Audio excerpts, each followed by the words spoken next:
Alors là, je partage mon écran. Donc vous me dites si c'est bon, si vous voyez mon écran. Déjà, je vous dis, voilà, un petit coucou.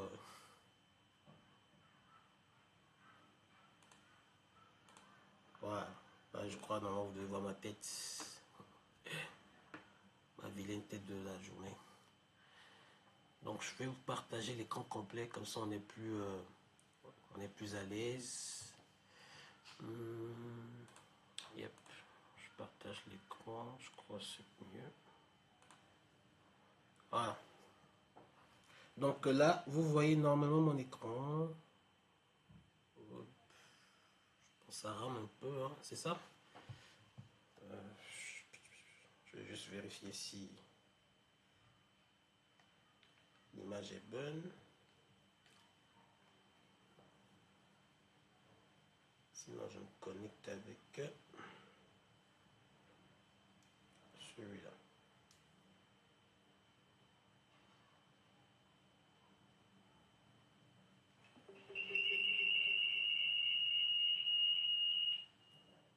Ouais, c'est bon. Nickel. Du coup, l'image, c'est...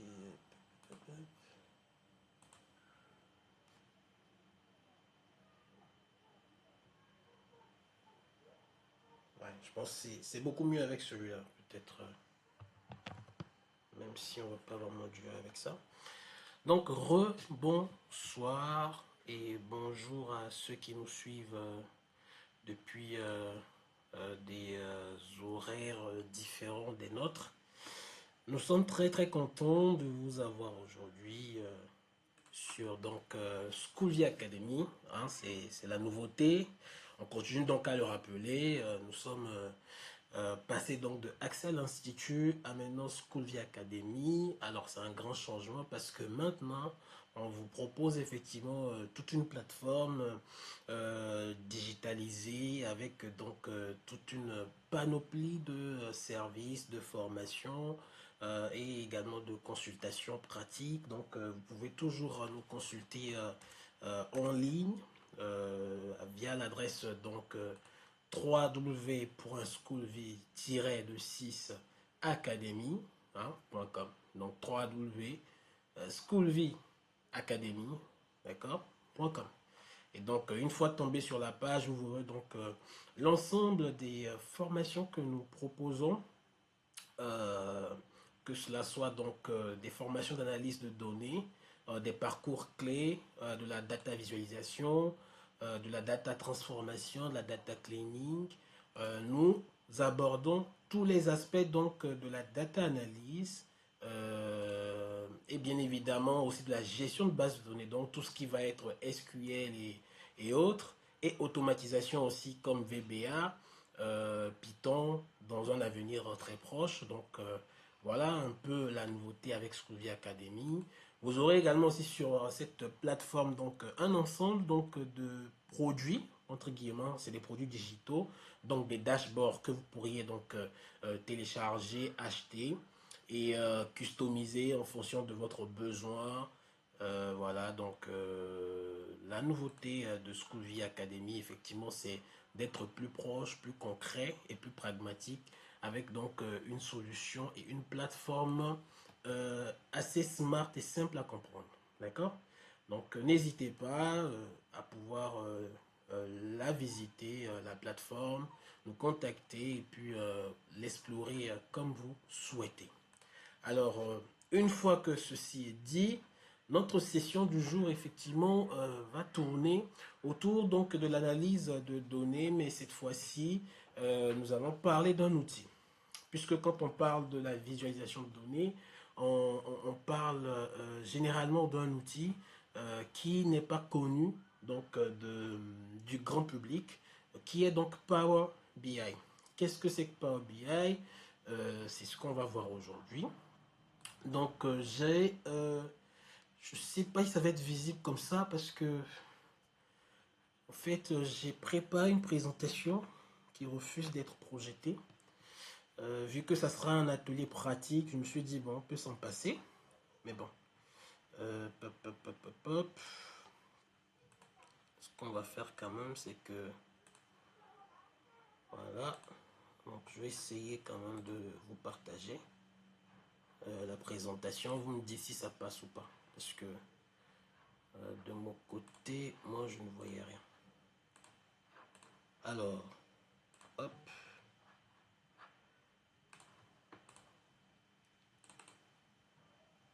Voilà.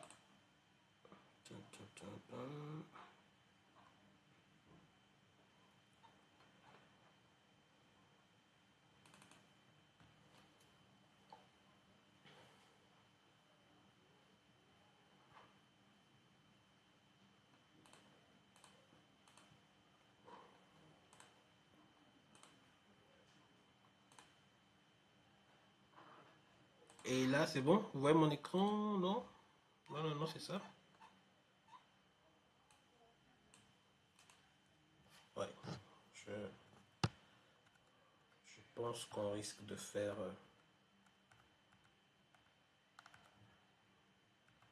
voilà. Je pense que... Alors, je vais réessayer, hein. Ok.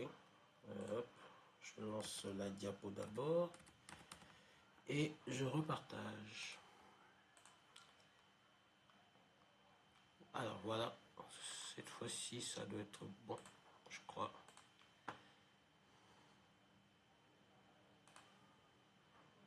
Ouais, je crois que c'est bon.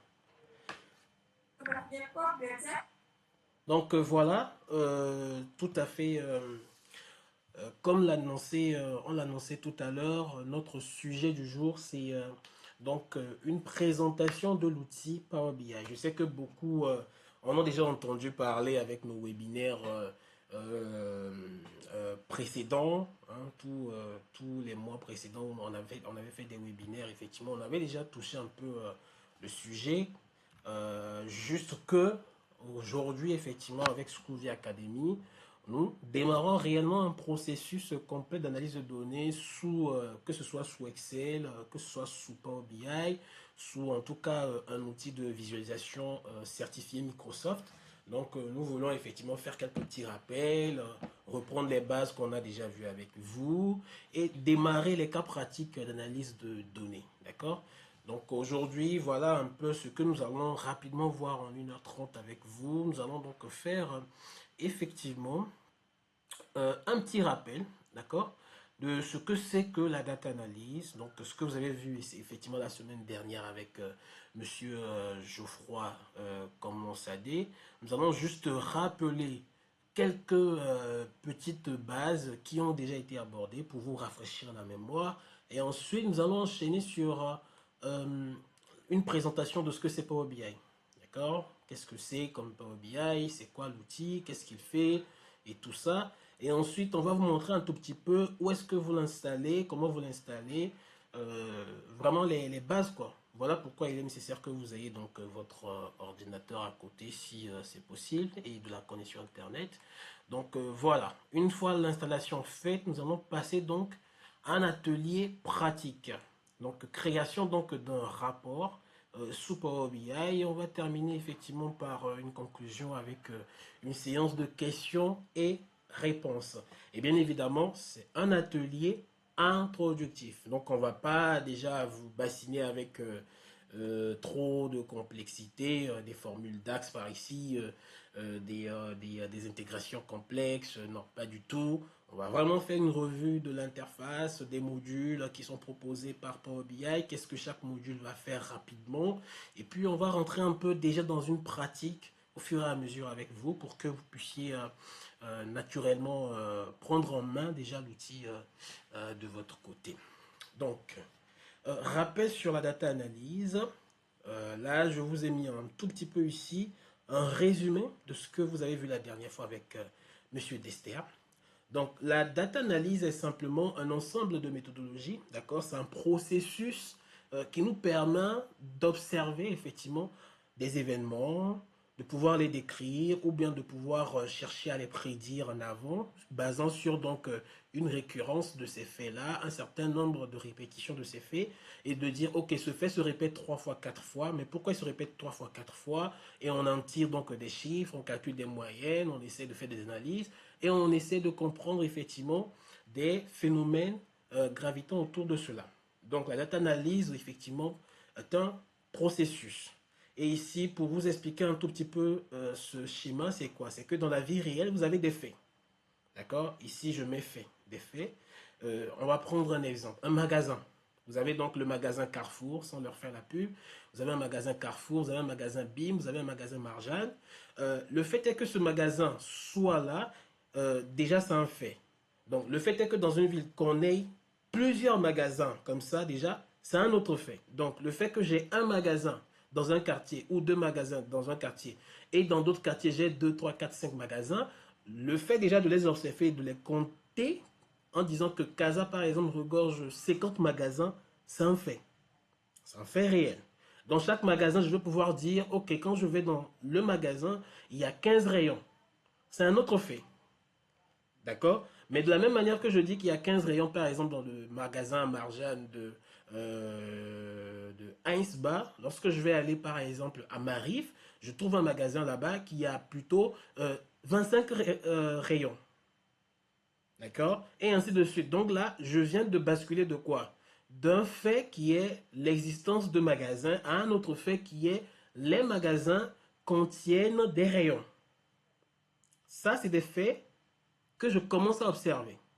Et donc, il y a des rayons pour femmes, il y a des rayons pour hommes, il y a des rayons pour enfants. Je viens encore de décrire encore un autre fait. Donc, je viens de faire quoi? De qualifier les rayons. D'accord? Et effectivement, il y aura des magasins avec des rayons complets, c'est-à-dire hommes, femmes, enfants. Il y aura d'autres magasins qui n'ont que seulement hommes, femmes, parce que bah, on a épuisé le stock des enfants, et ainsi de suite. Il y a le rayon alimentaire, il y a le rayon électronique, et ainsi de suite, ainsi de suite. Là, il faut décrire des faits. Maintenant, ces faits-là, on commence à les compiler. Donc j'ai mis un petit robot ici, hein, mais c'est juste pour vous dire que c'est un ensemble de technologies. Ça peut être des systèmes opérants, ça peut être des logiciels, ça peut être des outils de comptabilisation. Quand je dis outils de comptabilisation, c'est un autre exemple. Une société, par exemple, qui vend des produits. À chaque fois que je vends, je vais écrire sur mon système comptable vente de l'article tant, vente de l'article 2, vente de l'article 3. L'article 1 a coûté, ou bien je l'ai vendu à 120. L'article 2, je l'ai vendu à 80 et l'article 3, je l'ai vendu à 50. Ça, ce sont des faits que je suis en train d'enregistrer. Et là, ça passe par effectivement un outil, ça peut être un logiciel, ça peut être mon cahier que je note, parce que vous avez aussi par exemple des boutiquiers dans les épiceries, ils n'ont pas forcément des outils, mais le fait de noter dans leur cahier par exemple, c'est effectivement quoi? C'est de la compilation de données. Donc quand je compile plusieurs faits dans un support, je suis en train de constituer quoi? Une donnée brute. D'accord? Et à partir maintenant de la donnée brute, on revient encore greffer maintenant encore de la transformation, des procédés d'analyse et tout ça. D'accord? Les robots, il faut juste comprendre que les robots sont caractéristiques d'un passage de transformation. Je ne dis pas que c'est les robots qui le font parce que ici, là par exemple, c'est nous en tant qu'analystes qui allons intervenir. Donc ici, une fois que on a des logiciels ou bien des humains qui saisissent, qui compilent des faits réels sur des supports, ces faits réels compilés deviennent des données. D'accord? Ces faits réels deviennent des données. Et une fois que un autre humain ou bien des outils, des logiciels se greffent sur ces données-là, commence à interpréter maintenant ces données-là, on commence à les interpréter, à les analyser, à déduire des moyennes arithmétiques, des médianes, des quantités, des volumes. Et on commence à chercher des tendances. Est-ce qu'on vend plus sur telle période ou moins sur telle période? Là, effectivement, on passe par une autre phase de transformation, d'analyse, d'interprétation qui nous permet d'avoir quoi? D'avoir des informations. Et les informations, là, contribuent donc à la décision. Donc, tout ce que je viens de vous décrire là, c'est ce qu'on appelle la data analyse. D'accord? La data analyse, simplement, c'est de pouvoir constater qu'il y a des faits réels. Ensuite, de compiler ces faits réels sur un support. Donc, de dire, OK, la compilation de ces faits réels sur un support nous donne donc des données. Et donc, là, effectivement, entre ici, la compilation des faits réels vers donc la donnée brute, l'analyste, c'est-à-dire le data analyst, n'intervient pas encore ici. Ça, c'est un travail qui est fait par soit le magasin lui-même, soit par le boutiquier qui écrit. Donc, le data analyst va intervenir dans la deuxième phase où il a accès à des données brutes qui existent. Donc, lui, il va se dire, OK, moi, je suis convoqué par Marjan pour pouvoir leur donner une idée sur la saison où ils vendent plus. C'est pas moi, je vais commencer à compter le nombre de clients qui arrivent, qui rentrent, qui sortent. Non, c'est pas ça le travail de data analyst. Lui, il arrive, on lui donne un PC, on lui dit, écoute, voilà, le mois dernier, on a reçu voilà, 5000 clients qui sont entrés-sortis. Entrés-sortis. Sur les 5000 entrées-sorties, on a eu 3000 qui ont acheté quelque chose. Tu vois? Et là, le data analyst, maintenant, il prend le PC, il commence à accéder à la base de données, c'est-à-dire à la donnée de Marjane, et il commence effectivement à faire son travail, qui sera d'analyser, de traiter la donnée, de tirer effectivement un certain nombre d'informations, donc les présenter de manière stratégique pour Marjane, et permettre à Marjane de prendre des décisions derrière. C'est bon? Est-ce que c'est bon pour vous? J'ai pris le temps d'expliquer un tout petit peu ce procédé-là qui résume effectivement ce que vous avez fait la séance dernière avec monsieur Dester Geoffroy Comment, Sadé. Donc du coup ici je vous ai laissé une petite définition. Donc la data analyse consiste à examiner, nettoyer et transformer des données brutes pour effectivement découvrir les informations utiles et prendre des décisions éclairées. Voilà, aussi simple que ça. Et là ici je mets pourquoi c'est stratégique. C'est stratégique parce que, effectivement, quand on est Marjane, on se doit de faire quoi? De fidéliser des clients, de gérer les clients mécontents. Parce que c'est pas tout le monde qui est content d'aller à Marjane et de se faire servir à Marjane. Il y en a, ils arrivent, ils achètent par exemple un jus, ils ont payé le jus, ils arrivent à la maison, ils arrivent à la maison, ils se rendent compte que le jus était déjà ouvert. D'accord? Le jus était déjà ouvert, quelqu'un a bu et puis la personne a pressé, il a refermé, il a déposé. Donc le client, pensant acheter un jus de 1 litre, bah, il achète un jus de 85 centilitres, quoi. C'est pas ça le truc. Et donc lui, par exemple, c'est un client qui sera mécontent. Donc il va écrire sur la page de Marjane un commentaire. Ah ouais, Marjane, vous êtes machin. Bah, ça, c'est des informations que Marjane a besoin de traduire. Donc un data analyst, par exemple, va se greffer sur la base de données des informations marketing et commerciales de Marjane et il va trier, il va trier, il va dire, ah ouais, il y a tel nombre de clients qui sont fâchés, pourquoi ils sont fâchés, et il va commencer à lister les motifs. Ah, il y a des motifs commerciaux, il y a des motifs liés à la qualité de service, il y a des motifs liés, par exemple, à la lenteur de l'accueil, il y a des services liés, voilà. Et là, c'est l'analyste, effectivement, qui commence à traduire ces informations-là à Marjane. Et c'est stratégique pour Marjane parce que Marjane va pouvoir redresser sa manière de travailler, corriger un tout petit peu ce qui n'a pas marché peut-être le mois dernier pour que ses clients puissent effectivement se sentir pris en compte. Donc voilà pourquoi le data analyst devient stratégique dans un monde numérique. D'accord? Parce qu'aujourd'hui, c'est la donnée qui fait le chiffre des grandes structures. Donc ici, effectivement, dans toujours ce rappel-là, je fais un peu l'illustration de ce que la data analyse peut faire. En fait, généralement, quand on dit data analyse, les gens pensent directement à informatique, IT. Non, non, non, non, c'est pas ça, effectivement, directement qui est concerné. La data analyse intervient dans, généralement, tous les secteurs existants, que ce soit dans le secteur logistique, que ce soit dans la finance, que ce soit dans le marketing, dans le commercial, dans la médecine, dans l'aviation, dans la société, dans la politique, dans la démographie. La data analyse intervient partout. Parce que où il y a effectivement des faits comme je parle tout à l'heure de faits, où il y a des faits qui existent, des humains qui réagissent, des événements de la nature qui, qui portent en tout cas une forte occurrence, à un moment donné avec des répétitions démontrées, la data analyse peut intervenir. Donc ici, c'est juste quelques illustrations pour vous montrer des exemples concrets d'application de la data analyse. Et là, on va passer donc à la présentation de Power BI. Donc ici, je vous dis simplement que Power BI, c'est quoi? C'est une solution de business intelligence de Microsoft, d'accord? En fait, ici, l'idée ici, c'est de vous dire que on était, en tout cas depuis des années, sur des outils comme Excel, d'accord? Excel, c'est un tableur. Et un tableur, en gros, c'est un outil qui te permet de, voilà, de saisir de la donnée, d'accord? De commencer à saisir de la donnée sous forme de tableur, c'est ça.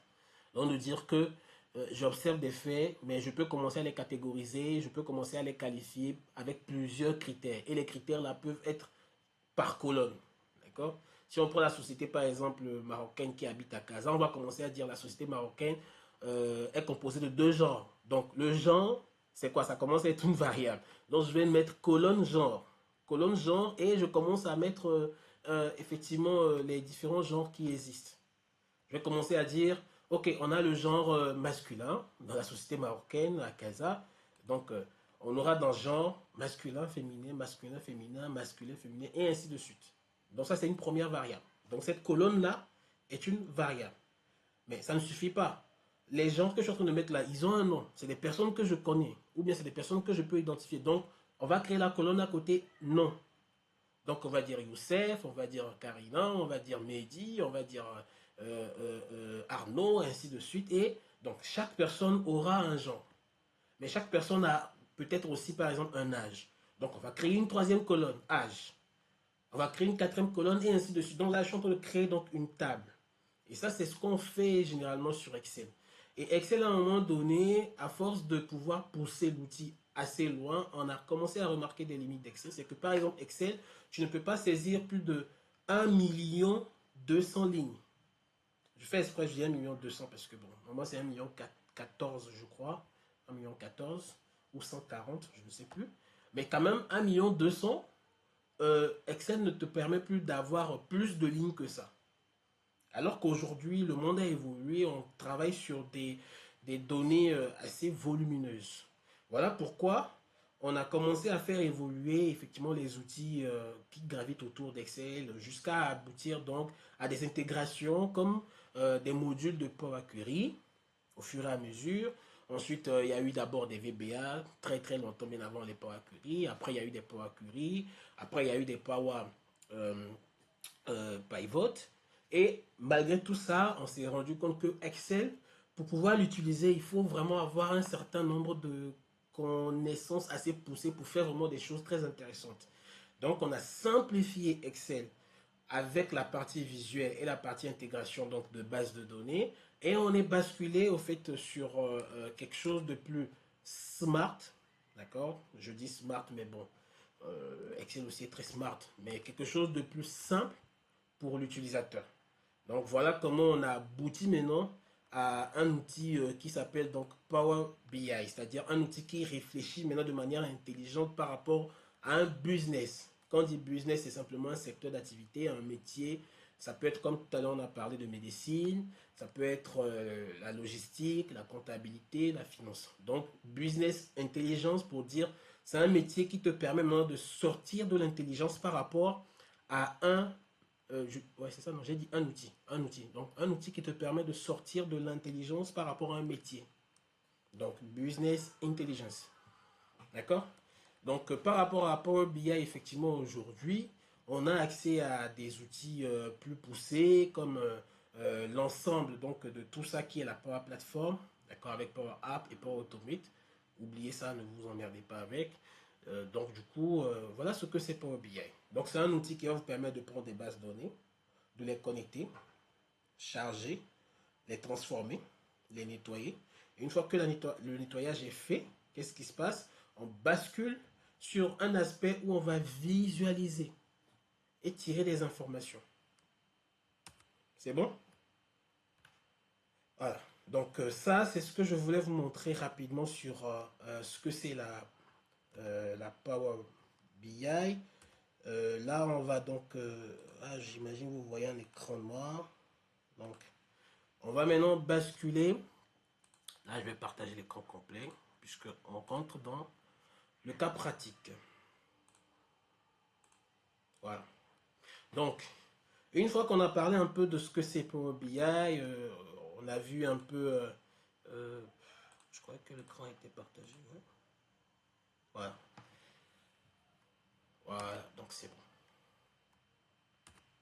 Hop, hop, hop, hop, hop. Donc là, on a vu tout à l'heure quoi? On a vu effectivement Power BI rapidement. Qu'est-ce que c'est? Je vais zoomer un peu pour vous, hein, parce que je crois que ça va être plus simple comme ça. Voilà.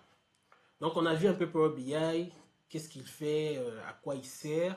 Et ici, je veux juste porter à votre attention que Power BI est un outil à plusieurs versions.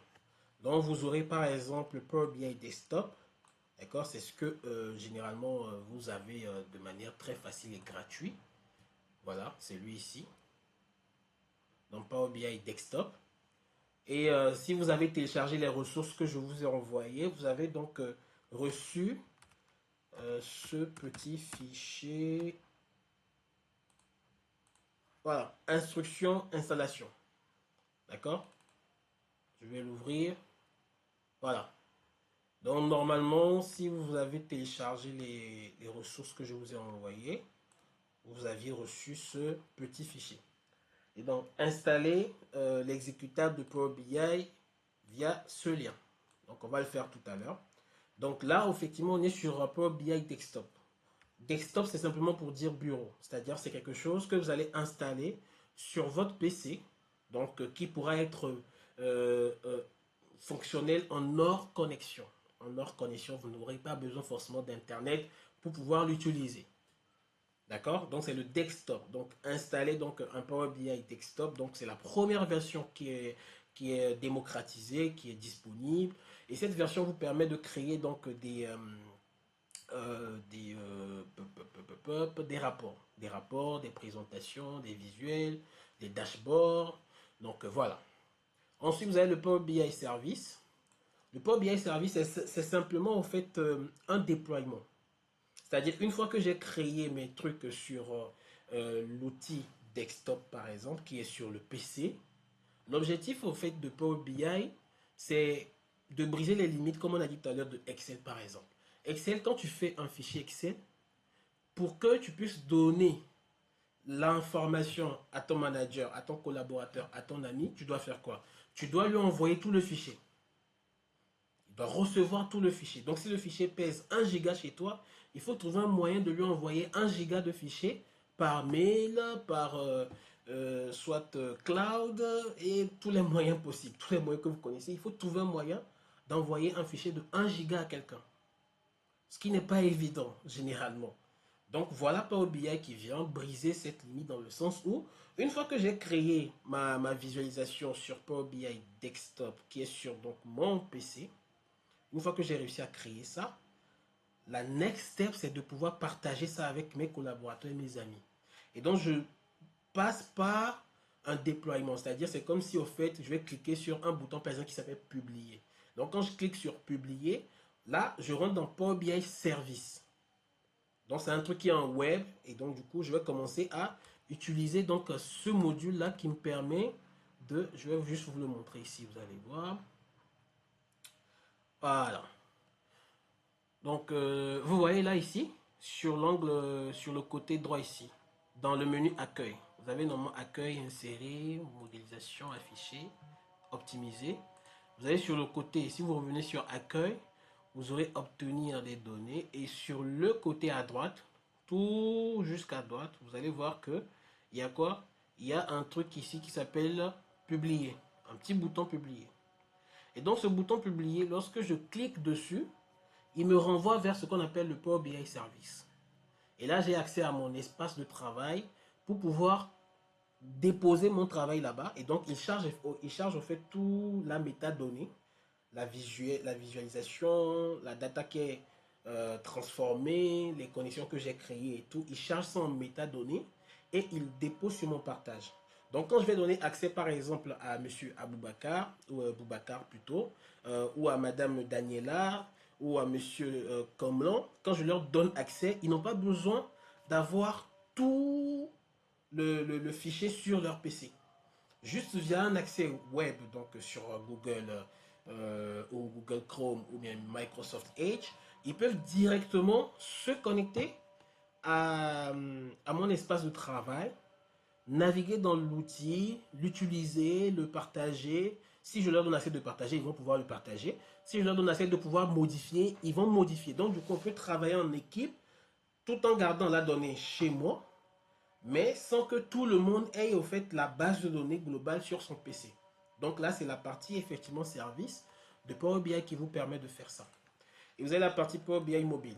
Power BI mobile, c'est simplement une, on va dire une mise à jour, mise en forme de ce que vous faites sur ordinateur via la version mobile. C'est-à-dire qu'une fois que j'ai créé mon dashboard et tout, et qu'il est fonctionnel, ce que je vois sur le PC, si je veux le voir de la même manière sur téléphone, parfois, la disposition n'est pas bonne. D'accord? Elle n'est pas bonne, c'est pas très fluide sur le mobile. Donc, je peux transformer ça en application sur mobile. Donc, on va arriver sur l'appareil téléphone et donc, du coup, ça va le changer. On va faire la nouvelle disposition qu'on souhaite avoir. Et à partir de là, sur le téléphone, il a une autre présentation qui est très différente et qui met plus à l'aise l'utilisateur. Donc, voilà ce que vous devez connaître des trois versions. Et comme j'ai dit tout à l'heure, les trois versions, vous avez la version service et mobile qui sont payantes. La desktop, c'est-à-dire celle-là, c'est la version de base, elle est gratuite. Il suffit juste d'avoir un compte, même quand vous n'avez pas un compte, là par exemple, si vous regardez mon Power BI, vous voyez là, j'ai pas encore connecté mon compte. J'ai pas de compte connecté. Est-ce que vous l'avez remarqué? J'ai pas de compte connecté, mais je peux déjà commencer à créer un visuel. Ok, et je peux ouvrir un ancien truc qui a été créé ici et vous montrer que bah, ça fonctionne très bien. Une fois que c'est sur le PC, il va fonctionner. Et là, j'ai pas besoin de me connecter, j'ai pas besoin de payer la version payante pour pouvoir faire ça. Donc ça, c'est la version desktop qui vous permet donc de créer vos rapports et vos dashboards sur PC sans forcément nécessiter par exemple un partage avec un collègue en ligne et tout ça. Donc ça, si j'envoie le fichier là à quelqu'un tout à l'heure par mail, lui aussi pourra l'ouvrir et il pourra effectivement manipuler la donnée directement sur son PC parce qu'il aura le fichier avec lui. Donc c'est un peu comme si c'est Excel évolué, quoi. Lorsqu'on ne bascule pas sur la partie service, on a un peu comme Excel évolué, on peut l'envoyer et puis ça fonctionne avec les amis à qui on a envoyé. Est-ce que jusque-là c'est bon pour vous? C'est bon? Très bien. On va passer à la pratique tout à l'heure, hein. Donc, dans la pratique, effectivement, première étape de notre pratique d'aujourd'hui, ça sera de vous montrer comment donc, ou sinon où trouver le Power BI et l'installer. C'est un produit de Microsoft, hein. C'est un produit de Microsoft. Pour ceux qui sont à l'aise avec Microsoft, il suffit d'aller sur Microsoft et chercher le desktop, l'exécutable du desktop, le télécharger et puis le manipuler. Alors là, pour ceux qui sont très réguliers à notre plateforme de travail, on avait fait ce travail-là ensemble. C'était un dashboard qu'on avait créé ensemble, si vous vous rappelez bien. Et donc, voici donc un dashboard. Sur quoi? Sur l'analyse. Je vais zoomer un peu pour ceux qui sont un peu myopes, de mieux voir, d'accord? Donc, c'est quoi? C'est l'analyse de performance de quoi? De données e-commerce. Donc, c'est comme une boutique en ligne qui fait des ventes et tout. Et nous, on est censé, au fait, faire de l'analyse de performance pour eux. En gros, on va voir quels sont les produits sur lesquels la boutique performe plus, quels sont les produits qui ne sont pas vraiment commercialisés comme il faut, donc il peut s'en détacher. Euh, Quelles sont les pratiques qu'on va peut-être lui mettre en place. Donc, du coup, là, c'était un dashboard qu'on avait fait ensemble. Vous voyez à l'époque de Axel Institute. Donc ça, c'était juste pour vous illustrer un peu ce que vous pourriez faire avec Power BI, même en version desktop. Donc là, effectivement, la donnée charge, je vais juste... très bien. Donc vous vous rappelez, c'était ça notre tableau de bord. Là, vous avez la donnée. La donnée est là. Donc vous avez le numéro de transaction ici. D'accord? Regardez là. Vous avez le numéro de transaction sur la gauche. Ensuite, vous avez le nom des clients. Donc Ava Hall, Sophia Hall, Elydia Thompson, ainsi de suite, ainsi de suite. Vous avez donc les catégories. Est-ce que ce sont des clients jeunes? Est-ce que ce sont des adultes? Est-ce que ce sont des seniors? Voilà. Ici, vous avez les âges. D'accord? Vous avez les âges ici. Vous avez donc les types de produits qu'ils ont achetés. Les groceries, des produits de sport par exemple. Là, c'est un produit de sport que j'ai surligné pour vous. Les books, donc les livres. Les produits de beauté. Et ce sont des jouets. Voilà. Donc, vous avez les catégories donc, de produits achetés. Ici, vous avez les montants d'achat. Montant d'achat. Vous avez les méthodes de paiement, les pays depuis lequel ou lesquels ces clients-là ont fait leur achat et la date d'achat. D'accord? Donc voilà un type d'analyse dashboard qu'on peut construire déjà par exemple sur Power BI. Donc maintenant on bascule sur l'analyse temporelle. Je peux commencer à regarder par mois, qu'est-ce qui s'est passé tel mois. Vous voyez? Là je peux prendre l'année 2025, je crois. Hop, là c'est 2024. Là, je bascule sur 2025 et 2023 plutôt. Et vous voyez que le graphique me permet de voir que en mars, on a vendu combien? 800 000. Vous voyez là, ici, on a vendu 800 000. En avril, on a vendu 1,6 million. Et donc, je vois qu'on a plus performé en avril qu'en mars. Donc, ça, c'est de l'analyse déjà que je commence à faire. Je dégage une tendance. Je commence à voir dans le temps quel mois on vend plus, sur quel type de produit on va vendre plus. Donc, et ici, on avait fait une analyse des ventes. Donc ici, vous voyez que sur le dashboard, je peux toujours filtrer par année. Votre appel prendra fin dans 15 minutes. What? Dexter, tu t'es connecté avec Scrovy, je pense. Oui, Ah, c'est pour ça. plus tard, Ah, j'ai remarqué directement. ouais, ouais, c'est pour ça. Bon, on va créer un deuxième lien. Je sais pas si tu peux le créer déjà, comme ça tu l'envoies dans le commentaire. Ouais, ouais, je m'en charge, je Voilà. rajoute un nouveau lien, histoire Yes. ça marche. Très bien. Merci beaucoup. Alors, donc du coup, ici sur cette page, vous avez la possibilité donc de voir l'analyse de vente. Donc ici, vous voyez, somme des montants d'achat. Donc ici, c'est quoi? C'est le chiffre d'affaires. Ici, vous avez le nombre de transactions. Donc 2142 transactions en 2024. Alors, j'ai filtré mai. Donc si j'enlève mai, voilà, ça c'est la totale. Voilà. Dans 2023, on a quoi? On a vendu, on a combien de transactions? On a 20 000 transactions en 2023 et on a 25 000 transactions en 2024. Pour un chiffre d'affaires de combien? De 12 millions 640 contre 10 millions 230 en 2023. C'est clair pour vous? Voilà. Et ici, effectivement, quand je vais cliquer, je vais zoomer par mois, je vais voir un certain nombre de variations et tout ça. Donc, ça, vraiment, c'est très intéressant de faire ces genres d'analyse. Et ici, vous voyez que sur la catégorie de chiffre d'affaires que j'ai réalisé par client, je zoome pour que vous ayez vraiment une bonne visibilité. Voilà. Est-ce que vous voyez? Voilà. Donc ici, par exemple, je peux constater que ceux qui achètent plus, c'est ceux qui sont en vert sombre, vert roi. D'accord? Donc c'est les seniors. Et ici, vous avez la catégorie qui s'affiche ici, les seniors. Et quand je clique sur senior, vous voyez que tous les autres sont grisés et il n'y a que le vert là qui s'affiche correctement. Donc les seniors ont plus acheté que les autres. Et les seniors, ils ont acheté combien? 8 millions. Ils composent donc mon chiffre d'affaires à pratiquement 66%, les seniors. Ensuite, la deuxième catégorie qui me fait en tout cas un plus bon chiffre d'affaires, c'est les adultes. Voilà ici, donc j'ai la légende adulte qui me permet de voir que, bah, effectivement, leur contribution à mon chiffre d'affaires est de 20%. Et les jeunes, vous voyez là, les jeunes, ils sont en jaune. Ou sinon, ouais, c'est du jaune.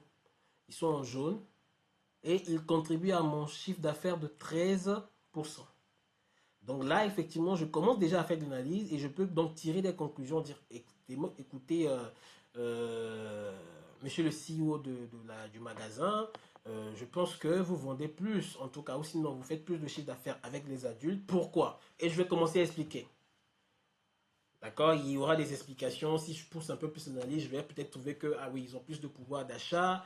C'est des personnes qui sont en tout cas en fin de vie, qui ont généralement donc déjà réalisé plus ou moins les projets d'investissement. Donc, ils sont plus dans, voilà, dans un bien-être assez bien, assez confortable. Donc, ils dépensent assez aisément.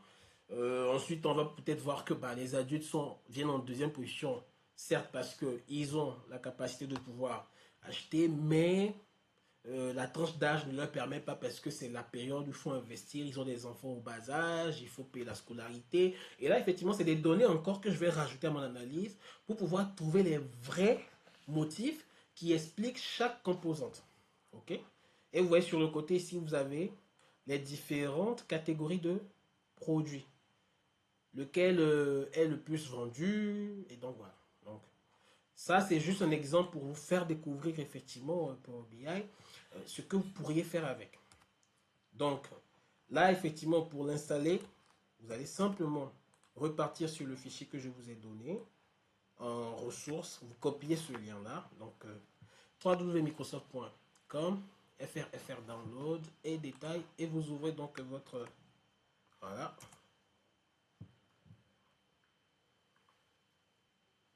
Voilà.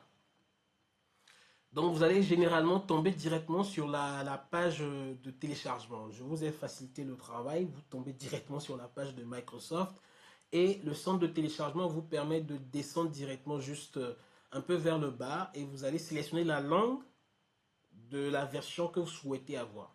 Donc si vous voulez prendre un truc en suédois, vous aurez donc un Power BI en suédois. J'ai vu récemment un truc en EV, je sais pas si Dester aussi a vu ça. Sauf que c'est pas très correct. J'ai vu un truc changement de langue en EV, donc c'est le Togo. En EV, je me suis dit ah ouais, c'est fou. Donc vous pouvez télécharger la version française. Donc voici la version française. Hop, et vous cliquez sur télécharger. Et voilà, il va vous lancer le téléchargement.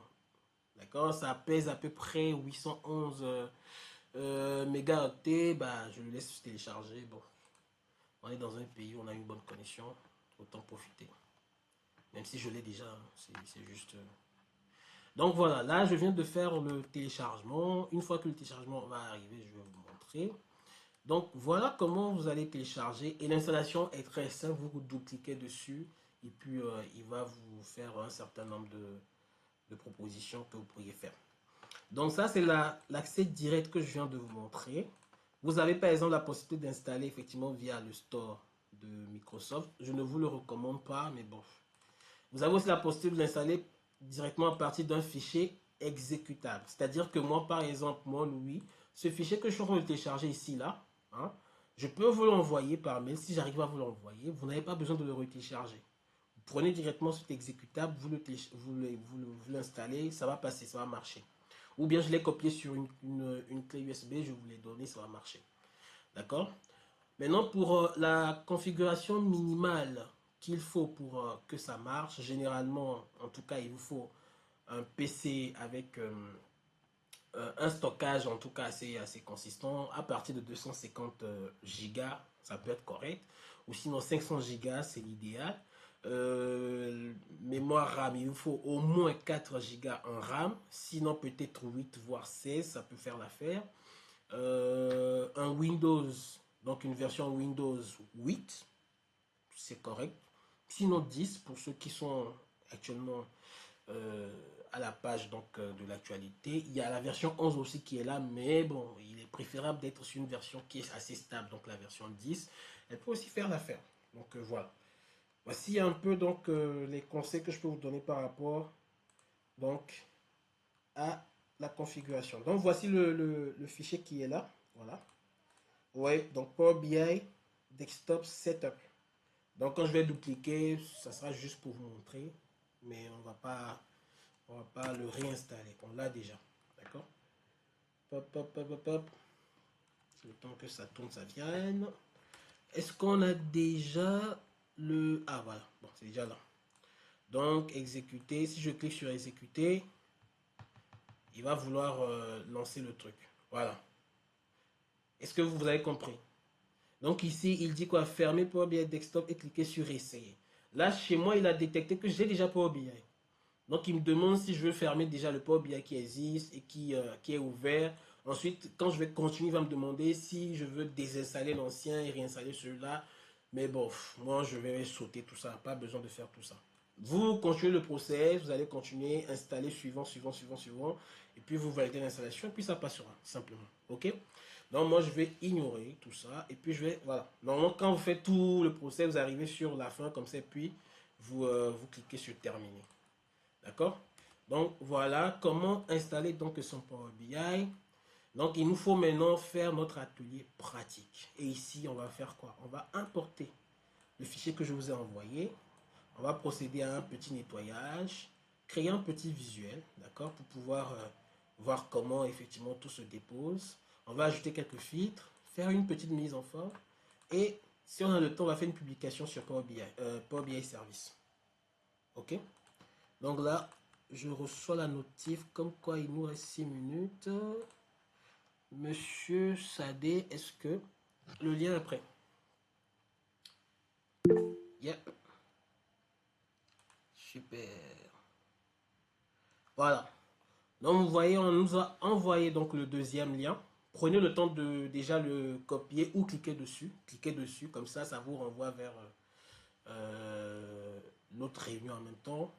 Je pense qu'on va basculer déjà sur l'autre. D'accord? Donc ici, on est 21 personnes connectées. Voilà, on est 21 personnes connectées.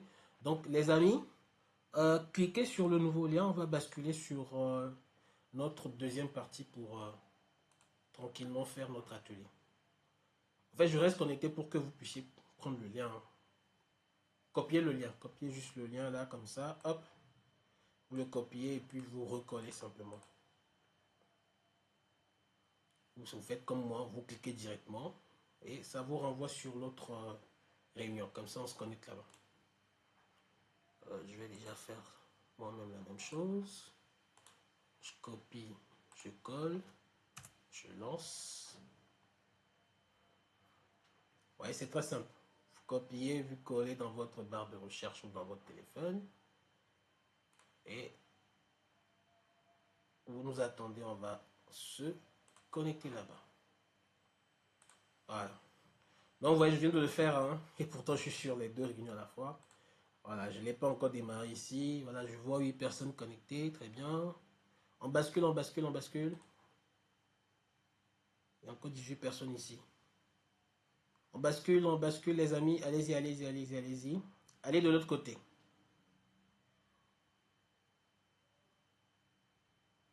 On bascule. Copiez le nouveau lien pour qu'on puisse aller de l'autre côté, les amis. Hop, hop, hop, hop, hop. Allez-y, allez-y, allez-y, allez-y, allez-y, allez-y.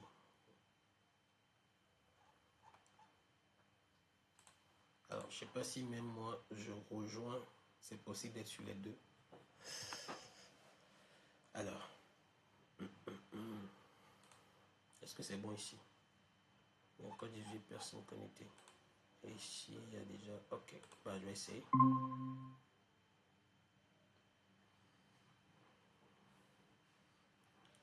Super.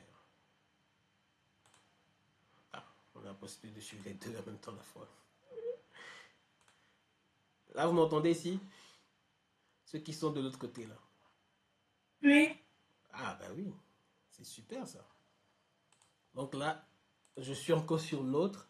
Les 15 personnes qui sont de l'autre côté, basculez s'il vous plaît sur l'autre lien qui est dans les commentaires. Nous, on est déjà de l'autre côté, d'accord? Donc voilà, le lien, il est là. Nous, on est déjà ici. Ici, il y a déjà 11 personnes connectées. Très bien, super. Donc, on va déjà continuer. Ouais, je pense que c'est bon. Très bien. 12, voilà, super. Donc, moi, je vais mettre fin à cette session ici. Et puis, on se reprend de l'autre côté. Parfait. Top. Voilà. Donc, du coup, ici, les amis, pop, pop, pop, pop, pop. Voilà, on est là. Donc, on va juste faire une petite démonstration de la partie pratique, d'accord? Voilà. Donc, si on est tous connectés ici, je vais juste partager mon écran complet. Voilà. Hop, hop, hop, hop, hop. En fait, il y a encore des personnes connectées ici, de l'autre côté là. Euh,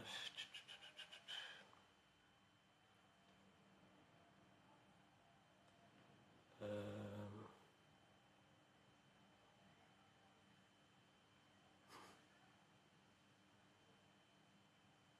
alors, ceux qui sont encore connectés ici, je vais juste leur envoyer le lien et puis je coupe l'appel.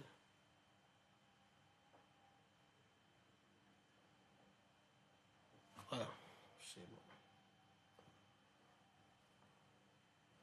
Je crois que c'est bon, hein? On peut continuer, afficher, hop, c'est bon. Donc, nous sommes dans notre deuxième chambre, en tout cas de notre session webinaire. Donc, on va effectivement passer à l'atelier pratique, qui sera très très rapide. Hein, j'espère que vous n'allez pas vous perdre. Donc, du coup, soyez concentrés. Super. Donc, tout à l'heure, on a fait quoi? On a téléchargé notre outil. Donc, j'imagine, je vais prendre le fait que si vous avez effectivement le PC devant vous, vous avez téléchargé le fichier et que vous êtes arrivé à ce niveau-là. D'accord? Et donc, si vous êtes arrivé à ce niveau, vous devez avoir un outil qui s'ouvre comme ça. Donc, en termes de présentation, on ne va pas vraiment tourner dans la théorie, hein. Je vais juste vous montrer chaque rubrique ce que ça fait. Donc, on a la rubrique accueil, on a inséré, on a l'onglet modélisation, afficher, optimiser. D'accord? Ce sont les principaux. Il y a d'autres onglets que parfois on peut rajouter, enlever et tout ça. Donc, au niveau d'accueil, vous avez tout ce qui vous permet de, par exemple, vous connecter à des sources de données, comme ici, obtenir donc la donnée à partir de, par exemple, un classeur, un modèle sémantique, un flux de données, un dataverse, SQL Server, les fichiers plats comme du texte ou bien du CSV. Même à partir d'Internet, je peux mettre un site web qui contient par exemple des tableaux et à partir de là, j'analyse directement ma data en étant connecté directement au site web sans besoin de télécharger. D'accord? Donc ça, effectivement, ce sont les différentes sources de données que vous pourriez avoir. Donc tout ça, c'est la possibilité de pouvoir connecter des données. Vous voyez ici, c'est écrit données. Ici, vous avez quoi? Des requêtes. Donc comment transformer la donnée, quels paramètres je souhaite imbriquer à ma donnée. Ici, vous avez donc des visuels. Donc la partie insérer un nouveau visuel, un text boss, ou bien je veux télécharger plus d'autres visuels. Ici, j'ai les calculs. D'accord? Pour aujourd'hui, on va s'arrêter à ça. Calcul. On découvrira au fur et à mesure. Ensuite, j'ai la rubrique insérer. Là, je peux. Ici, c'est insérer, comme vous l'avez ici. D'accord? Cet insérer, là, vous l'avez en plus développé ici. Donc, insérer un nouveau visuel, plus de visuels. Là, vous avez quelques visuels intelligents artificiels. Donc, c'est des visuels, au fait, qui ont la capacité de pouvoir, on va dire, explorer votre data. Et quand vous leur posez une question plus ou moins cohérente avec la data, ils vont pouvoir vous sortir des KPI, des trucs assez sympas dedans. OK? Donc, ça aussi, c'est des possibilités. Wait, avant que ce truc-là. Je savais, c'est bon. Hop, hop, hop, hop. Voilà. Donc, vous avez aussi donc modélisation. Et la modélisation ici vous permet de pouvoir, on va voir tout ça, c'est des tables, vous allez créer une nouvelle table, connecter les tables entre elles ou bien rajouter une nouvelle colonne sur la table, faire une mesure, voilà, c'est tout ça ici. Afficher, là, ça vous permet de choisir des thèmes. Voilà, je peux choisir un thème. Lorsque je vais rajouter, ouais, par exemple ça, ce thème-là, il change tout. C'est un peu comme quand vous êtes sur Word ou bien sur Excel, vous pouvez changer les thèmes, faire des trucs, et puis automatiquement, tous les textes que vous avez choisis s'alignent en suivant la police et tout ça. Donc voilà, je peux choisir mon thème, faire ce que je veux, et il met à jour tout ça automatiquement. Ok? J'ai optimisé. Optimisé, on va le voir aussi avec le temps. Donc nous, aujourd'hui, ce qui nous intéresse dans notre atelier, on l'a vu tout à l'heure, c'est quoi?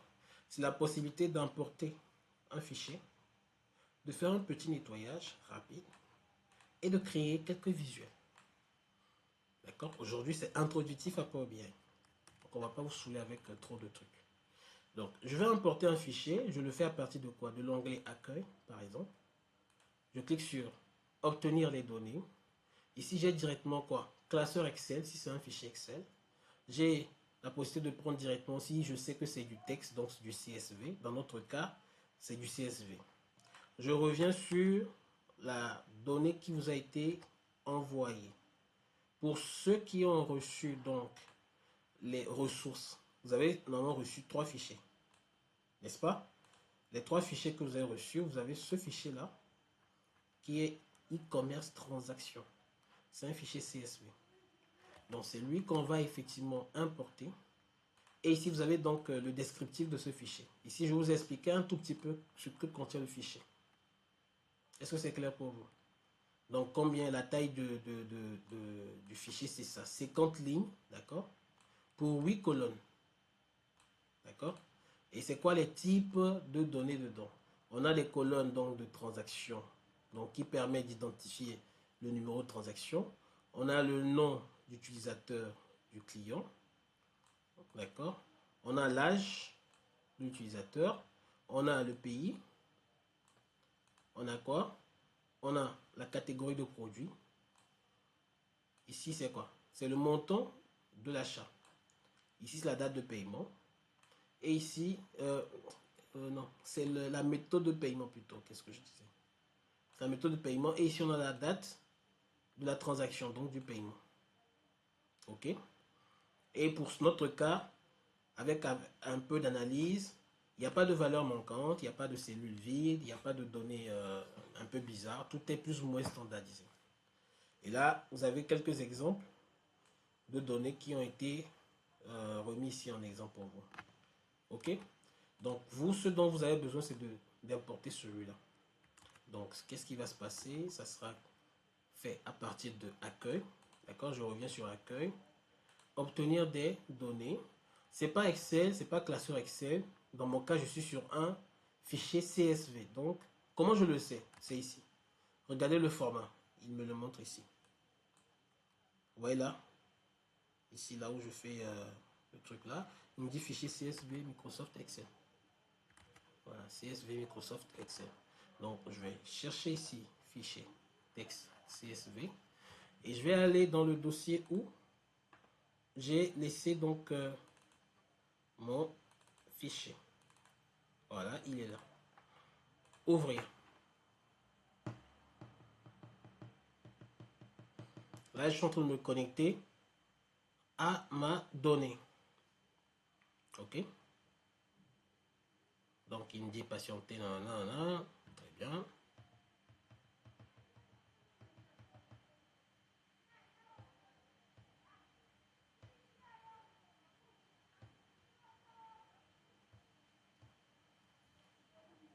Voilà. Vous voyez là? Donc là, j'ai une interface qui me permet de prévisualiser ma donnée. Ici, ce qui va se passer, c'est quoi? C'est que la data que je viens de charger, vu que c'est du CSV virgule, en fait, CSV virgule, ça veut dire quoi? Ça veut dire que chaque colonne est séparée par une virgule, ou parfois c'est un point virgule. D'accord? Et ici, ce qui est très intéressant avec Power BI, c'est que il y a de l'intelligence dans l'outil, dans le logiciel. Donc lui, automatiquement, il prend le fichier, il analyse un tout petit peu, il remarque que à chaque fois qu'il y a le même type d'information, on a une virgule qui sépare. Donc il a mis automatiquement la virgule et il a tout séparé lui-même. Si je change par exemple, je mets 2 points, vous allez voir ce qui va se passer. Donc c'est le délimiteur qui me permet, vous voyez là, là j'ai mis 2 points, donc toute la donnée s'est rassemblée dans une seule colonne parce que il ne voit pas au fait la récurrence des 2 points, 2 points, 2 points, 2 points qui permet de séparer chaque colonne. Donc si je reviens sur la virgule, vous allez voir, il va analyser et il va me dire, voilà, il y a plusieurs colonnes que j'ai remarquées, qui sont séparées par des virgules. Donc pour que vous puissiez mieux comprendre ce qu'il fait, moi, je vais vous l'ouvrir ici avec hop, une bloc-notes. Vous voyez la data ici. Vous voyez comment la data elle est structurée. Je zoome pour que vous puissiez. Voilà. Est-ce que vous avez vu? Ma data est structurée comme vous le voyez là.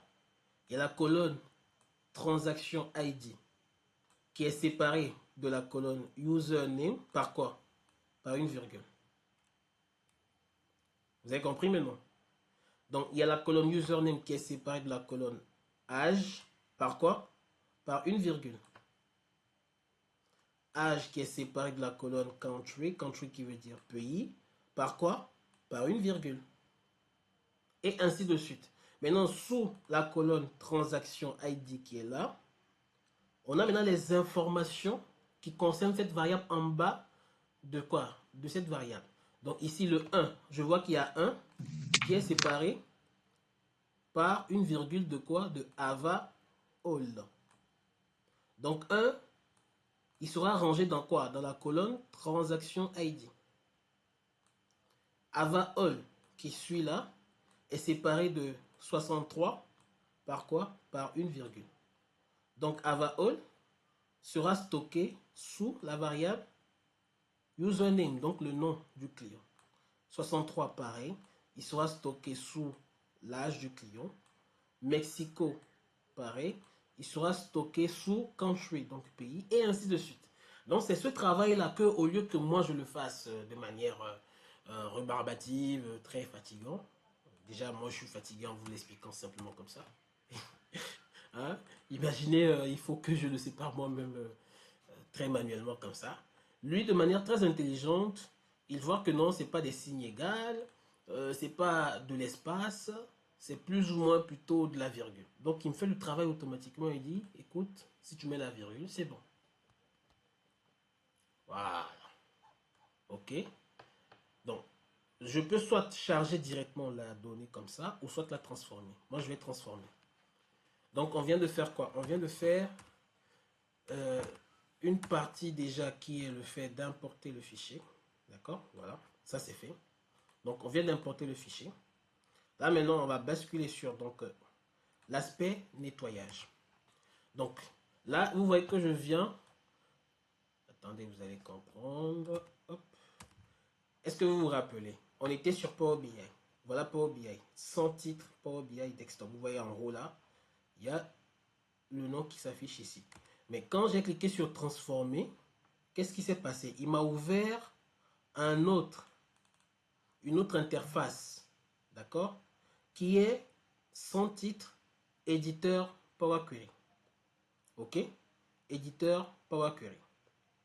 Et donc, là, Power Query vient de sortir un peu comme un sous-module, d'accord? C'est un module qui est caché dans Power BI qui me permet de faire transformation de données, de nettoyer la donnée, de faire des petites retouches quand je veux. Donc là, j'ai la donnée qui est chargée là, ici, comme ça. Voilà. OK. Donc, vu que vous êtes vraiment en phase de découverte, il suffit juste que vous refassiez ce qu'on est en train de faire au fur et à mesure chez vous, sans vraiment compliquer la compréhension. Aujourd'hui, c'est vraiment la découverte. Donc, vous avez l'accueil, la page accueil, transformer, ajouter une colonne, affichage, outils ou bien aide. D'accord? Nous, aujourd'hui, vraiment pour rester très basique, on découvre juste les colonnes. On voit la colonne transaction ID. Il y a username, il y a l'âge, il y a le pays. Supposons que moi, je suis un francophone. Je peux renommer ces colonnes. Donc, transaction ID, je vais dire que c'est quoi? C'est numéro, par exemple. Transaction. Voilà. OK. Ici, hop. Je vais par exemple décider que non, c'est les numéros de transaction, je ne vais pas les sommer. Ça, je ne vais pas dire facture numéro 1 plus facture numéro 2, ça fait facture numéro 3 ou bien 3. Non, ça n'a pas de sens. Les numéros ID sont généralement des données test. C'est-à-dire les numéros facture, numéro transaction, numéro client. Ce n'est pas les numéros dont on somme. C'est comme je ne peux pas faire 0675 de quelqu'un plus le 0680 de quelqu'un. Ça va me donner quelque chose. Ça n'a pas de sens. Donc ça, c'est des données qui sont testuelles. Donc quand je clique sur le chiffre là à côté, là, je peux le transformer en format test. D'accord? Ici, c'est du test. Il l'a automatiquement mis en format test aussi. Ici, c'est de l'âge. L'âge, je peux faire une moyenne d'âge. Je peux faire 65 plus 80. Je fais la moyenne de 65 plus 80. Je vais me retrouver à 70, 75. OK? Les Mexico, Indiens, ce sont des pays. C'est test. Test. Je les laisse comme ça, test. Les montants, ce sont des chiffres. Mais ici, je vois qu'il a mis ABC. Donc, ce que je vais faire, je vais le transformer en nombre. OK? Sauf que quand je fais ça, vous voyez, il me met erreur. Pourquoi? Alors, on va voir ça tout à l'heure.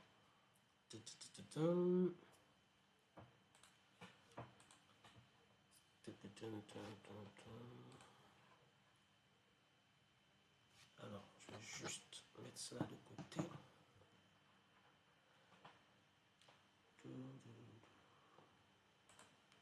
Voilà.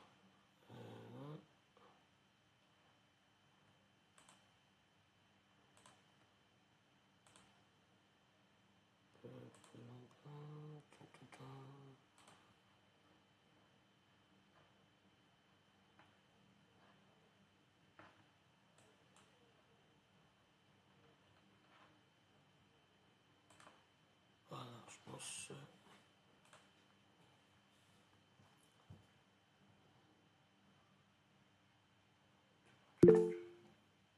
Oui. Juste, si on peut revenir sur la partie, je pense qu'on a fait un mauvais choix tous tout à l'heure. Oui. Le choix de la nature de la donnée. Ouais. Si on peut faire un pas en arrière sur l'étape qui vient avant la modification. Exact. C'est ce que je cherche là. Je veux Ah, juste. d'accord, là-bas. Ouais, je vais afficher le truc là. Il est. C'est nommé Oui, quoi là? exactement. Bon,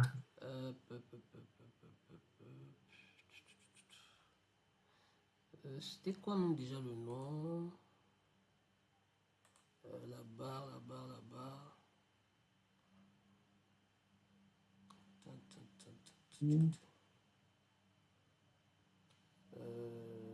C'était quelque part là, ici. Bon, j'écoute. On va gagner en temps.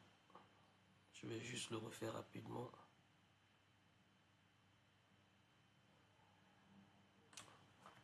Attends, je vais le refaire rapidement. Parce que là, on court derrière le temps. Voilà, donc on va juste refaire, tac. Je reprends ça.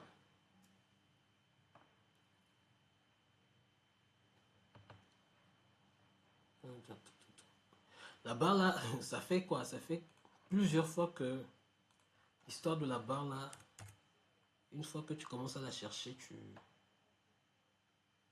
te perds. Paramètres de la requête. C'est bon. Ah ouais, elle est restée. La première même est restée. Donc c'est bon, on va partir sur la première. Donc tout à l'heure, on était déjà là. Voilà. Donc quand on a changé le type de celui-là, il a mis erreur. On est revenu en arrière. Pourquoi? Parce que, vous voyez, c'est des chiffres, mais qui sont séparés par des points. Et on est effectivement dans le modèle français. On a mis effectivement Power BI français. Power BI français, les décimales sont séparées par non pas des points, mais des virgules. Donc ici, on va faire quoi? On va choisir la colonne. On clique sur transformer, d'accord? Et on va remplacer. Donc, on va chercher ici. Vous avez ça. Donc, le petit point là ici, remplacer quelque chose par quelque chose. Donc, je clique sur ça. Et je vais remplacer. Je vais mettre ici un point, n'est-ce pas? Remplacé par une virgule. Et quand je vais faire OK, voilà. Vous voyez que les points ont été remplacés par des virgules. Et quand je vais basculer maintenant en nombre entier, par exemple, voilà. Tout comme si je veux que ce soit en nombre décimal, il va me dire remplacer l'actuel. Oui, je dis oui. Très bien. Et donc, j'ai les décimales. Donc, méthode paiement et date. Ici, il a reconnu que c'est des dates, donc je garde date. C'est des dates simplement. Une fois que j'ai fait, par exemple, cette petite transformation, hein, c'est vraiment pas grand-chose. Une fois que j'ai fait ce petit truc-là, je peux ici cliquer sur fermer et appliquer. Voilà, c'est bon. Je sais pas encore si tu sors. Décidément. Ah, la deuxième requête est restée dedans. Donc, là, on va juste... Vous voyez là, je viens de terminer la deuxième étape qui est de nettoyer la donnée avec Power Query. Là, on va juste charger 3 KPI, vite fait, pour vous donner une idée aujourd'hui sur vraiment la simplicité de l'outil.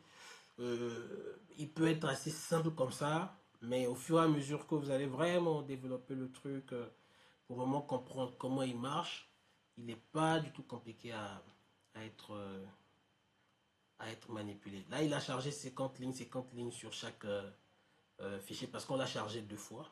C'est tout simplement ça. C'est un peu bête, mais c'est ça. D'accord? Donc, tout à l'heure, on avait quoi? On avait fait tout à l'heure cette histoire de format là. Moi, je vais revenir au classique. Voilà. Je vais faire un truc inversé. Ouais, non. Peut-être ça peut être intéressant. Voilà. On va faire un truc comme ça sur celui-là. Et donc, supposons que, voilà ma donnée. Vous voyez, la donnée, elle est là. Elle est bien là. Donc, on va par exemple déposer un truc en graphique histogramme. Donc, si je prends par exemple histogramme, vous allez voir que il commence à me proposer. Voilà. Donc là, j'ai mon histogramme qui est là. Et je peux commencer déjà à visualiser. Par exemple, on va mettre quoi? Des dates. On va mettre date en quoi? Voilà. Et je vais mettre les montants. Les montants, je prends par exemple montant. Voilà. Donc, je mets les montants.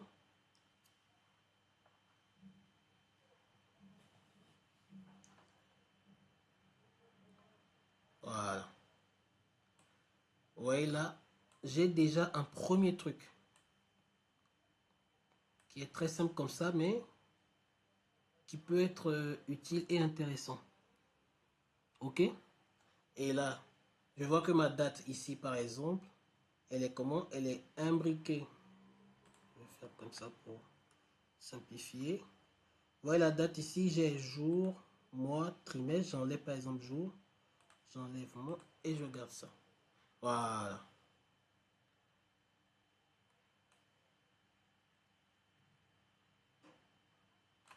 Voilà. Donc j'ai un premier visuel comme ça qui me permet de pouvoir dire que bah, la donnée, elle est déjà organisée par mois, par année et par trimestre. Ok? Donc, deuxième truc que je vais peut-être chercher à faire, là je reviens un peu en blanc, normal. Je vais rajouter un deuxième truc en histogramme, ici par exemple, voilà, celui-là. Et donc, on va prendre les catégories de produits, ok? Et on va classer notre chiffre d'affaires, donc la somme des montants payés. Donc, qu'est-ce que vous remarquez? Vous remarquez que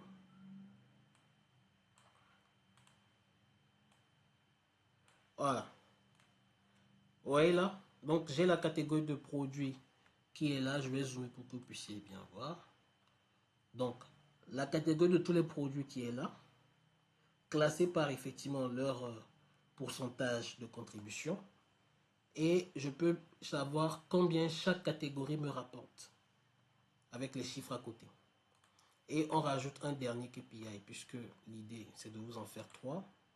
Cette fois-ci, je vais rajouter donc une carte. On appelle ça carte, c'est-à-dire quelque chose qui nous permet d'avoir les chiffres directement. Et là, je charge le montant global. OK? Voilà. Donc, qu'est-ce que vous voyez? Vous voyez qu'on a des chiffres à côté, on a une carte et on a un histogramme. Maintenant, ça, c'est pas encore vraiment de la visualisation. Là, j'ai mis juste des KPI qui me permettent d'avoir une idée sur effectivement ce qui se passe dans ma donnée. OK? Mais là, où ça peut être intéressant, c'est de, par exemple, j'ai mon chiffre d'affaires comme ça et je vais le dupliquer. Je vais rajouter. Donc, là, j'ai fait copier-coller. Hein, CTRL-C, CTRL-V. D'accord? Et ici, au lieu de faire la somme du chiffre d'affaires, je vais faire par exemple la moyenne d'âge. On va mettre âge. Là, il m'a fait la somme de l'âge. Vous voyez ici, je vais cliquer sur ça. Je vais chercher la moyenne. Voilà. Donc, il me dit quoi? L'âge moyen de mes clients, c'est 43 ans. OK? Est-ce que c'est beaucoup plus clair pour vous? Donc, je peux commencer déjà à faire pas mal de choses comme ça pour juste visualiser rapidement des tendances très simples de mon fichier. Je n'ai pas besoin d'être un grand analyste pour faire ce que je viens de faire là. Donc, l'objectif, c'est qu'on puisse vous laisser avec ce travail-là que vous allez faire pour que justement après, on puisse vraiment approfondir le sujet avec vous. D'accord? Donc là, je viens de choisir un autre élément visuel qui s'appelle les segments. D'accord? Et un segment me permet juste de filtrer la donnée par un type de variable. Ici, par exemple, si je suppose voir tous ces calculs-là par pays, je vais juste mettre country dedans. Et vous voyez là, il me choisit tous les pays qu'il y a sur ma donnée. Donc ici, j'ai quoi? J'ai, hop, j'ai les chiffres là qui sont au milieu. Et j'ai, voilà, j'ai le pays qui me permet de voir est-ce que par exemple Mexico, l'âge moyen c'est combien, le chiffre d'affaires au niveau de Mexique c'est combien, j'ai la France, j'ai l'Australie, et voilà. Et donc vous voyez cette manière de pouvoir voir la donnée de manière dynamique me permet vraiment d'explorer la data. Donc vous voyez c'est ce qu'on vient de faire là, ajouter le slicer, tout ça, c'est ce qu'on vient de faire très rapidement. Donc jusque là, on n'a pas vraiment de complications à pouvoir faire ce travail-là. C'est vraiment le plus basique possible. Hein. OK? Donc, nous sommes en train de tirer vers la fin. Est-ce qu'il y a des questions? Oui? Allez-y. Il y a quelqu'un qui a levé la main, je crois. Non? Oui. Oui. En fait, j'avais une question. Oui. Parce que j'ai essayé de suivre la procédure en même temps. Mais lorsque j'essaie d'afficher, je rentre dans l'afficher, j'arrive pas à la donnée. À droite, si j'ai pas la donnée, je sais pas pourquoi. Tu cliques sur quoi? Afficher? Oui, exactement. Et tu veux afficher quoi? J'ai envie d'afficher la donnée pour essayer de faire un peu ce que vous avez fait. Tout ce La qui est donnée, la donnée, normalement, vous le faites à partir de l'onglet à droite ici, visualisation comme ça. Vous avez donc l'onglet visualisation qui revient comme ça. OK. Et vous avez l'onglet derrière qui est la donnée. Oui, mais lorsque j'appuie là, j'ai rien. Ça écrit juste rechercher. Vous n'avez rien en bas. Non, non. Mais est-ce que vous avez fait l'étape de chargement qu'on a fait? Obtenir, tout ça? Ouais, je l'ai fait et ça m'a ouvert un autre onglet. Ouais, quand vous êtes tombé sur Power Query tout à l'heure là, alors là j'imagine que vous êtes sur le Power BI comme ça, c'est ça? Ouais, là je suis sur ce Power BI. Très bien. Donc vous cliquez sur obtenir les données, vous allez en bas. Une seconde. Donc vous avez fait cette étape là où vous êtes venu jusqu'à test CSV. Oui, exactement. Et ça m'a ouvert un autre onglet. Et vous avez choisi le fichier, c'est ça?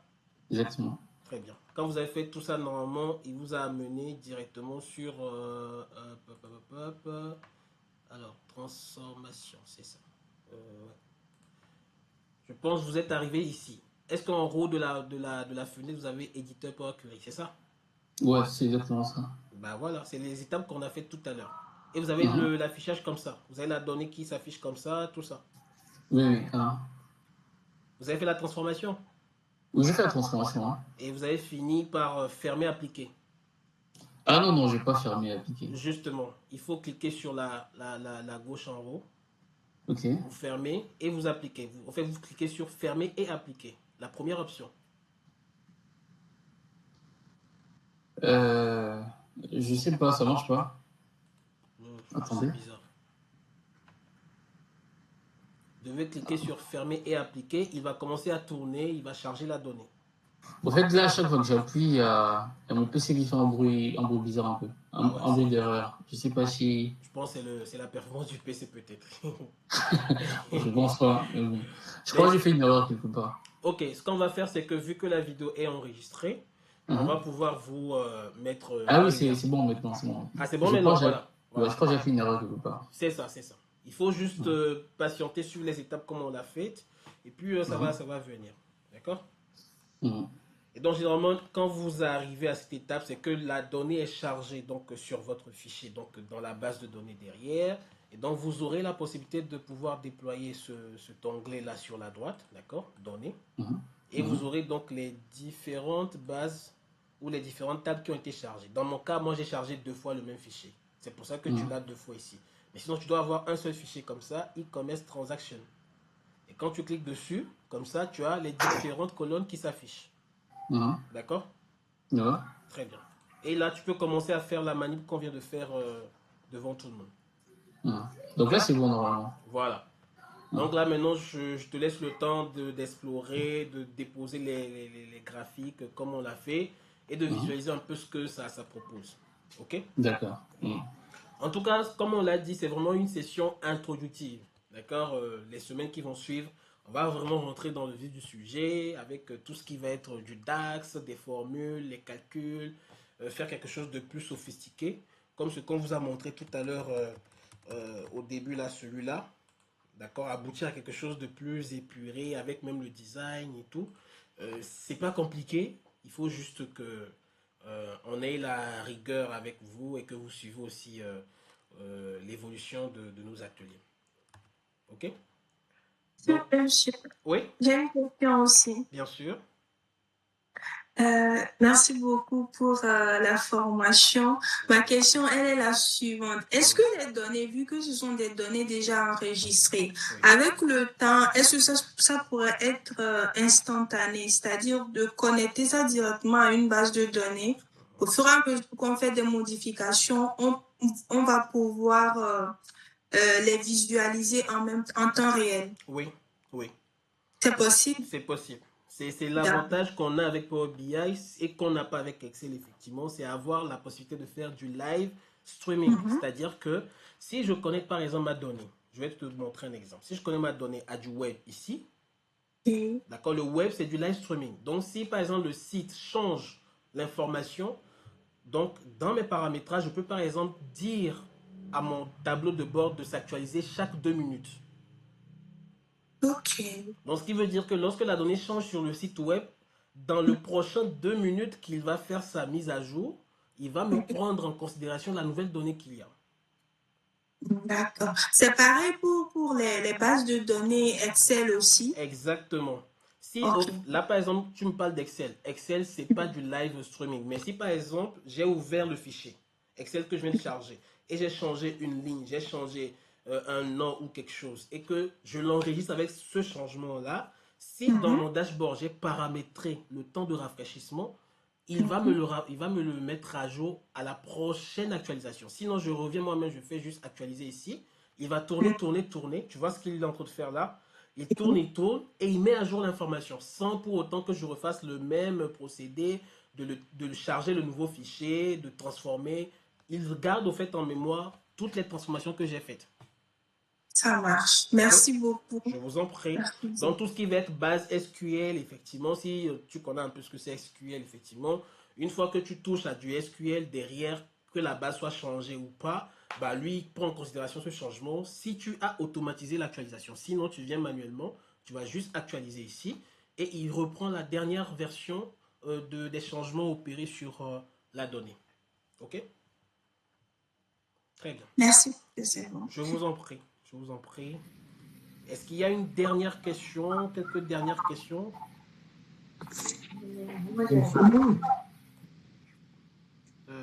Il y a du bruit quelque part. Je pense que ce n'est pas une question. En fait, vous m'entendez là? Ouais, là c'est bon. On t'entend. Ah, ok. Là, je voulais juste rajouter quelque chose encore sur la question de tout à l'heure. Yes. Juste pour dire que l'avantage, il n'est pas, disons, l'avantage de rafraîchissement, il n'est pas implicite ou uniquement réservé à BI, puisque Query aussi se trouve sur Excel. Et donc, ce rafraîchissement-là, c'est aussi possible sur Excel. Donc, sur Excel, lorsque vous chargez des données via toujours l'éditeur Power Query, vous avez toujours cette opportunité ou cette possibilité de la rafraîchir, que ce soit à travers une connexion sur une base de données SQL, du live stream ou que ce soit un fichier CSV qui est modifié par la suite. Donc, oui, c'est possible sur BI, mais Excel aussi le fait, juste histoire de rajouter un peu voilà, ces petites clarifications. Merci beaucoup. Merci, c'est très gentil. Bien sûr. Donc Excel, comme on l'a dit, hein, Excel n'est pas un outil dépassé. Franchement, c'est juste que ça demande un niveau de compétences un peu plus poussé pour pouvoir vraiment le faire sortir le plus beau d'Excel. Donc comme c'est des modules qui sont en tout cas connectés entre les deux, c'est-à-dire vous l'avez autant sur Power BI que sur Excel, ces modules de Power Query qu'on a vu tout à l'heure là, bah du coup vous pouvez aussi également actualiser la donnée dessus. Donc voilà. Est-ce qu'il y a d'autres questions en ce sens? Voilà, vous voyez là tout à l'heure, pendant que monsieur Dester posait la question, là j'ai fait ce qu'on appelle donc la mise en forme. Donc vous voyez là j'ai tracé les bordures. Donc voilà, ouais. Là ça a changé un tout petit peu, c'est-à-dire que les bordures sont maintenant tracées. Ouais, là, hop, voilà. Voilà.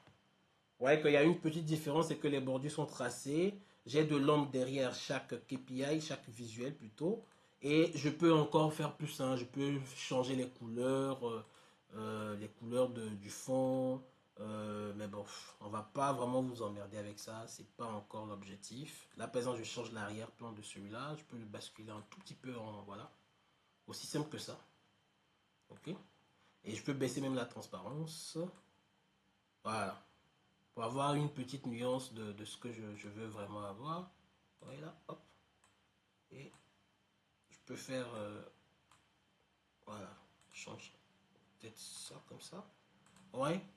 Donc vraiment, c'est un outil qui est très simple à manipuler, qui n'est pas du tout compliqué. C'est vrai qu'il faut juste connaître les onglets et commencer à explorer, mais c'est très facile à faire.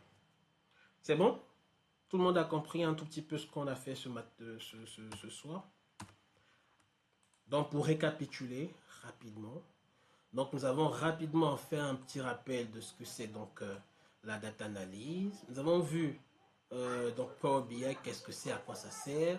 On vous a présenté les 3 versions de Power BI et le cas le plus utilisé par nous les étudiants, nous les professionnels qui n'avons pas les moyens des entreprises d'acheter donc la version Pro, c'est le Power BI Desktop. On a montré également aussi les étapes d'installation donc de Power BI, d'accord.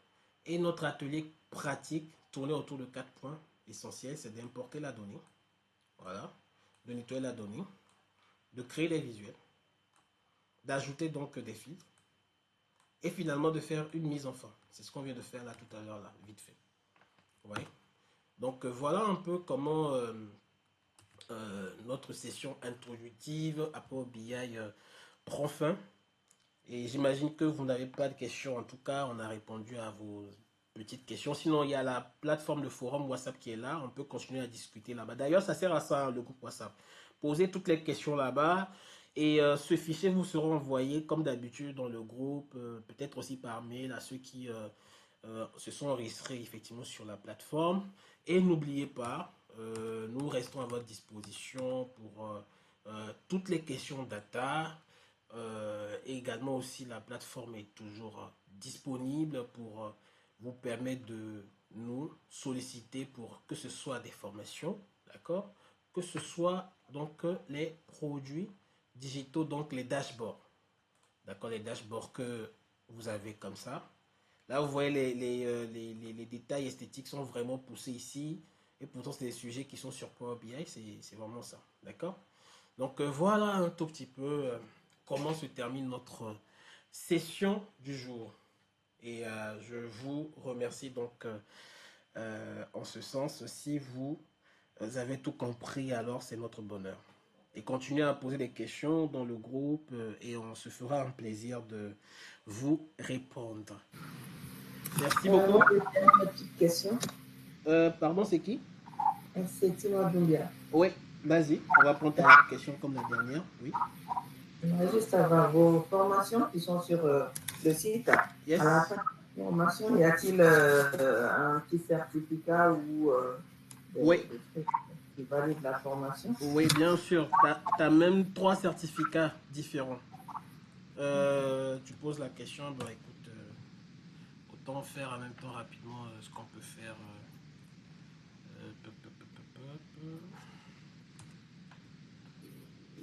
Autant te montrer juste un exemple. Hein. C'est juste un exemple. Donc tu as 3 certifications à la clé. Donc ce sont des certifications gradées par niveau, c'est-à-dire que vous avez le niveau débutant, niveau intermédiaire et le niveau avancé. Ok. Et donc pour chaque niveau, effectivement, on a la possibilité de certifier la formation que vous avez faite, c'est-à-dire de pouvoir montrer que oui, vous avez fait telle formation sur notre plateforme, de voir effectivement quelle est la spécialité de cette formation et à quel niveau de compétence effectivement vous avez accédé via, en tout cas, cette formation. Donc, voilà. Toutes les formations permettent d'avoir une certification. Voilà les certifications.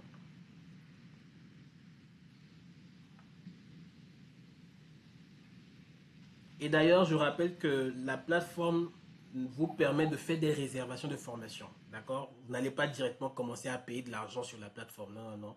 L'idée pour nous, c'est d'abord de vous permettre de faire des réservations. Ensuite, on vous appelle derrière pour qualifier votre besoin, vous orienter et idéalement vous aider à choisir donc la meilleure formation qui va répondre à vos besoins. Donc voilà un exemple donc de la certification que vous recevez. D'accord? Donc là, vous avez la certification avec le nom, votre nom ici. C'est vous qui avez passé la formation. Quelle formation avez-vous passé? Voilà. Quelle date vous l'avez passée? Et la certification étoile qui montre le niveau. Ça, par exemple, l'étoile 1, c'est le niveau débutant. OK? Le 2, c'est le niveau effectivement intermédiaire. Et le 3, c'est le niveau avancé. Et là, vous avez un code QR ici qui vous permet de remonter vers le descriptif des différentes compétences que vous avez validées via donc notre formation. C'est bon? Donc, très bien. Bah, j'espère que je vais recevoir votre réservation d'ici très peu. Bah, super. Merci beaucoup, Tima. Alors, merci beaucoup. Alors les amis, c'était un plaisir. Vous avez vu, Tima a déjà posé le premier pas. On croise les doigts, elle va réserver sa formation d'ici très peu. Donc je compte sur vous. Il y a Trésor qui est connecté, il y a Carrie qui est connecté, il y a toutes ces personnes-là. N'hésitez pas, d'accord? La plateforme est à votre disposition. Nous serons là, nous allons vous contacter si vous réservez pour pouvoir planifier vos formations et vous accompagner dans cette aventure de la data. Merci beaucoup encore les amis une fois de plus et je vous souhaite une très bonne soirée et un bon week-end. Merci, merci beaucoup. Bye bye. Super. Merci.